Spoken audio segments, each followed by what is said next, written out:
اور میرا نبی کہہ رہا ہے کاش میرے ماں باپ زندہ ہوتے، اور نہیں تو میری ماں زندہ ہوتی تو تم دیکھتے میں کیا کرتا، میں عشاء کی نماز کے مصلی پہ ہوتا اور میں سورۃ فاتحہ پڑھ رہا ہوتا، اور ادھر سے میرے گھر سے میری ماں مجھے کہتی محمد، تو میں ماں کے لیے نماز توڑ دیتا۔ سبحان۔ ہاں، میں ماں کے لیے نماز توڑ دیتا۔ اور میرے نبی سے پوچھا گیا یا رسول اللہ قیامت کب آئے گی؟ یہ بچیاں غور سے سنیں، سارے سنو پر یہ خاص طور سے سنیں۔ آپ نے کہا اللہ کو پتہ ہے۔ کہ یا رسول اللہ کوئی نشانی بتا دیں۔ تو آپ نے کہا جب بیٹیاں بھی ماؤں کو ذلیل کریں گی تو قیامت آئے گی۔ جب بیٹیاں بھی ماؤں کو ذلیل کریں گی تو قیامت، ان تلد الامۃ ربتہا، جب ماں کے ساتھ بیٹیاں نوکر جیسا سلوک کریں گی، نوکرانی جیسا سلوک کریں گی تو قیامت کے نکارے پہ چوٹ پڑ کے رہے گی۔ یہ نہیں کہا جب کفر پھیل جائے اور جب اسلام مٹ جائے گا، حالانکہ قیامت تو اس وقت آئے گی جب دنیا میں ایک مسلمان باقی نہیں رہے گا۔ یہ واقعہ کی سنگینی کو بتانے کے لیے فرمایا جب ماؤں کو ذلیل کیا جائے گا قیامت آ جائے گی۔ میرے نبی نے فرمایا عمر تیرے دور میں ایک شخص آئے گا اویس،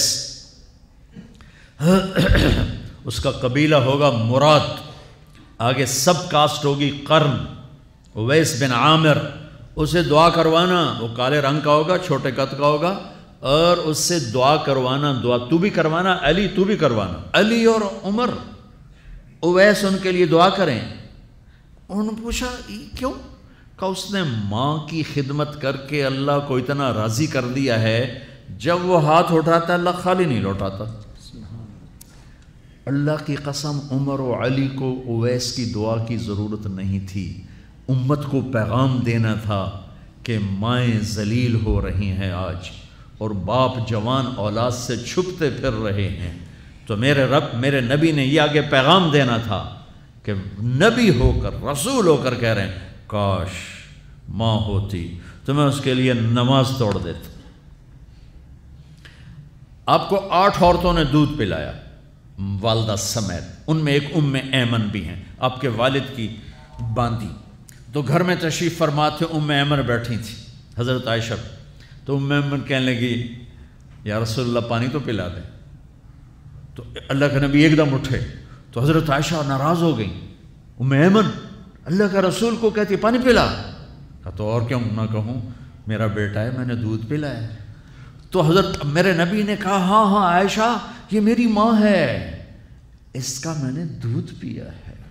آپ اٹھے، گھڑے میں سے پانی بھر کے یوں دونوں ہاتھوں سے حضرت ایمن کو پیش کیا جو حبشی باندی تھی، چونکہ دودھ پیا ہے تو ماں کا لفظ صادق آ گیا، تو بجائے اس کے کہ برا مناتے آپ خادم بن کے اپنی ماں کو دودھ پلانے والی ماں کو آپ نے، حضرت حلیمہ سعدیہ تشریف لائیں، آپ نے اپنی چادر بچھا کر اس کے اوپر بٹھایا۔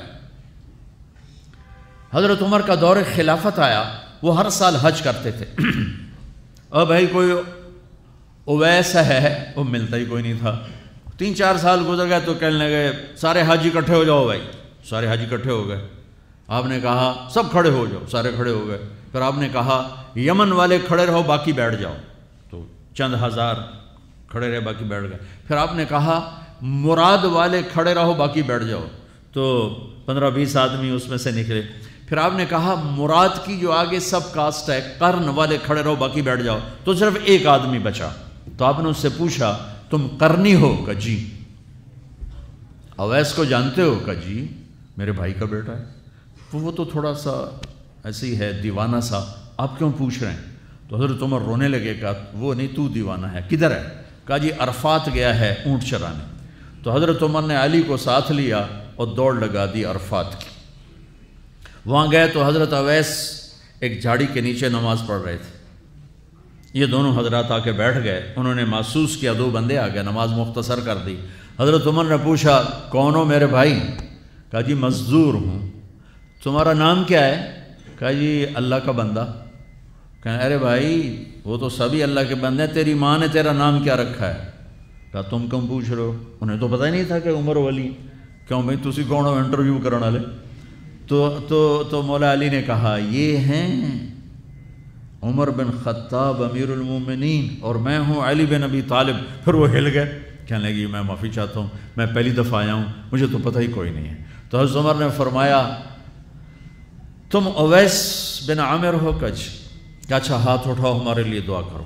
وہ کہنے لگے آپ کیا کہہ رہے ہیں، یہ آپ کیا کہہ رہے ہیں، میں آپ کے لیے دعا کروں گا، میری کیا اوقات ہے؟ کہا ہاں ہمیں ہمارے نبی نے فرمایا تھا عمر علی جنت میں تیرا گھر میرے گھر کے سامنے ہوگا، اس کے بعد کسی کی دعا کی ضرورت ہے؟ عمر میں نے جنت میں محل دیکھا، میں نے پوچھا کس کا ہے، مجھے کہا گیا قریشی کا ہے، میں سمجھا میرا ہے، جانے لگا تو کہا گیا عمر بن خطاب کا ہے، ان کو اویس کی دعا کی ضرورت ہے؟ میدان عرفات میں 1.25 لاکھ صحابہ کے ساتھ آپ اونٹ پہ تشریف فرما ہیں، اونٹنی پر، تو آپ نے فرمایا اس وقت میرا اللہ میرے صحابہ پہ فخر کر رہا ہے اور عمر پہ خاص طور پہ فخر فرما رہا ہے۔ ہمیں پیغام دینا تھا، آنے والے زمانوں میں یہ ہونا تھا۔ سبحان اللہ۔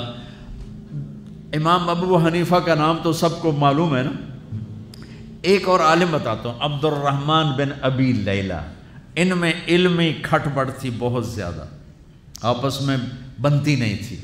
تو ابو حنیفہ جیسی ہستی جن کے کروڑوں فالوور آج ہیں، ان کی ماں کہتی نعمان یہ مسئلہ ہے، جا کے عبد الرحمن سے پوچھ کے آ۔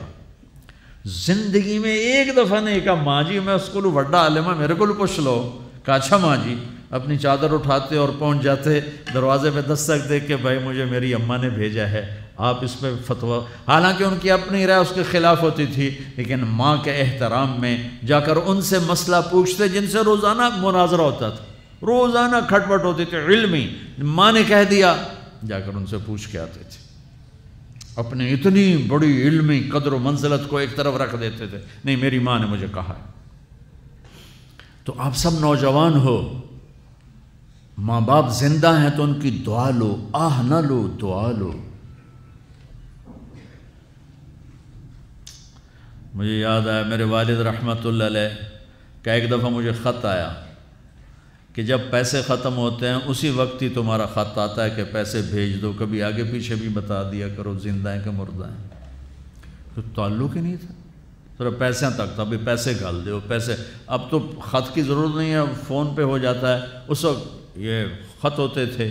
تو میرے والد نے گلے کا خط لکھا، مجھے افسوس ہونا چاہیے تھا، میرے اوپر جوں بھی نہیں رہی، ہم نے والدین کی عظمت کو پڑھا ہی نہیں ہے، وہ تو در مصطفیٰ سے یہ چیز ملتی ہے، محمد مصطفیٰ کے در سے یہ سبق ہمیں مل رہا ہے۔